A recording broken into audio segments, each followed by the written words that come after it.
Hi, thank you for being here today. My name is Anthony Collard. Today, I will explain how tattoos have played an important role in several cultures across the world, specifically the Maori, Japanese, and Inuit cultures. Um, Now, I want you to close your eyes and think about the last time you saw someone with a cultural tattoo. Did you think about what it meant, about what it looked like, where it came from?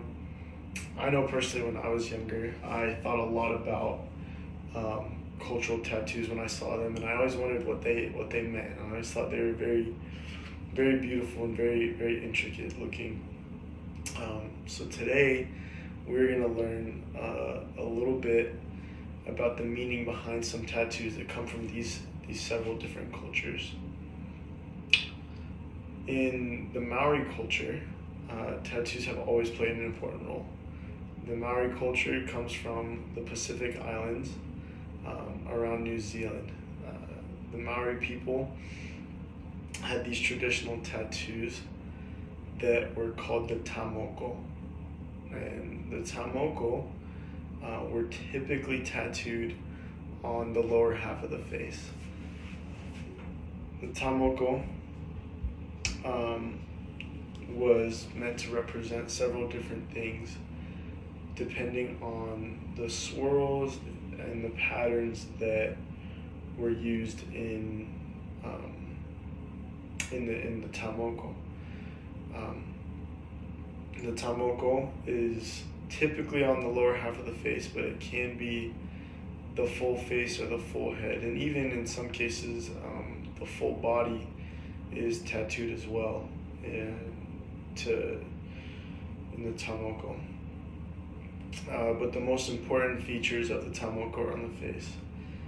Men of this culture were typically the ones who received the tamoko, but women also received some lower lip tattoos, very small tattoos, but men received full body and most of their faces. To those outside of the Maori culture, these tattoos have no meaning besides really being an aesthetic. But the face tattoos of Maori men often include their family lineage, their own achievements, and even stories depending on the moko tattooed on their face. And this had been around for hundreds and thousands of years in the Maori culture, until unfortunately with colonization. In the 1920s, much of the Maori people lived under New Zealand jurisdiction, and the New Zealand government banned the tamoko practice in the 1920s. And many of the Maori people still got tamokos in their face tattoos in protest of the ban. And today, in protest in the 1970s, many people got tamokos, and eventually the ban was repealed. And today, there's been a huge resurgence in the tamoko in older and younger generations of Maori New Zealanders, and so that they can have a tie to their past and to their cultures and learn more about their history and have ties to the past. In the Japanese culture, tattoos have had a mixed history. They've been both acceptable and also taboo in different eras of Japanese history. Tattoos in Japan are known as the irizumi. Tattoos in Japan can be traced to 5000 BC. Tattoos in this era were used for clan distinctions to differentiate which people were coming from which clan. So men, women, and children would be tattooed in distinction of as to which clan they came from.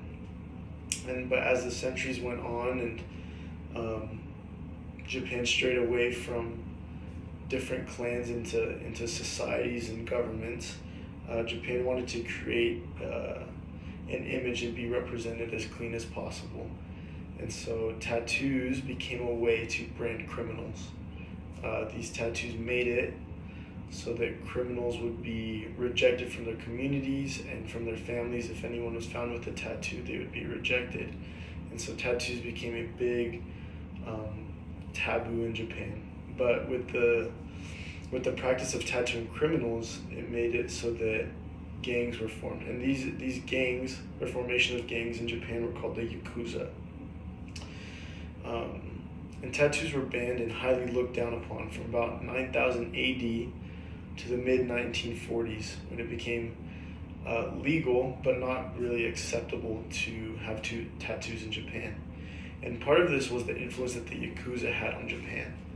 The Yakuza, in protest of the ban and in the government, would tattoo their entire bodies from their neck down to their ankles. They would tattoo their bodies in intricate tattoos that had very colorful patterns and often had symbols to ward off evil and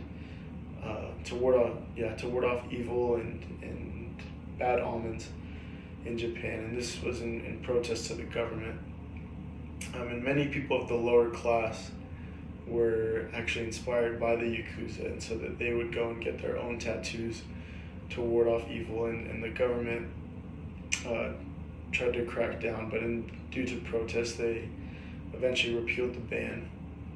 But there's still a huge stigma around tattoos in Japan. Not many people in Japan have tattoos, which is interesting to see how tattoos influenced that culture and how it changed from a culture that accepted tattoos to one that rejected and were even taboo. And today, where they're allowed, but still the stigma of hundreds and thousands of years of taboo is still lingers in the mind and culture of the Japanese people surrounding tattoos. And now in a different part of the world, there's the Inuit culture that comes from the far reaches of North America and in Canada. And it's surprisingly different to both the Japanese and Maori cultures and many other cultures that tattoos have played a significant role. In the Inuit culture, tattoos have primarily been for the women of those societies, which is different in many other societies, in that tattoos were almost specifically reserved for males and showing male accomplishments. In the Inuit culture, women get tattoos to show their achievements and skills that they've learned, such as being able to chop firewood and to skin seals and treat seal skin and many other achievements. And in fact, a woman is considered not suitable for marriage in the Inuit culture unless she's acquired a specific set of tattoos, which means that she's acquired enough skills and is ready to be married.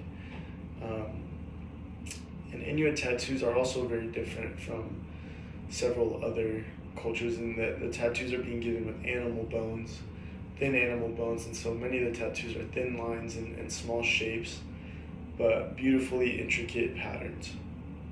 And so women would get some beautiful patterns tattooed on their thighs in order to welcome their newborns into the world, and as a good omen that it would be an easy birth without complications. And women would also get a small V tattooed on their forehead, which meant that they were entering adulthood and therefore ready to be married and so it's very different from many of the other cultures that we can see. And we can see just all across the world how many different cultures there are, and just how tattoos have affected these cultures in many different ways, from the Maori to the Inuit, in that tattoos have meant so many different things, and are ties to our past, ties to our cultures, and ties to our ancestors. And I hope that you're able to learn a little bit today, so the next time that you see someone with a cultural tattoo, you can wonder and think just a little bit about what it means and where it came from and what it means to them today. Thank you so much for being here today, and thank you for listening.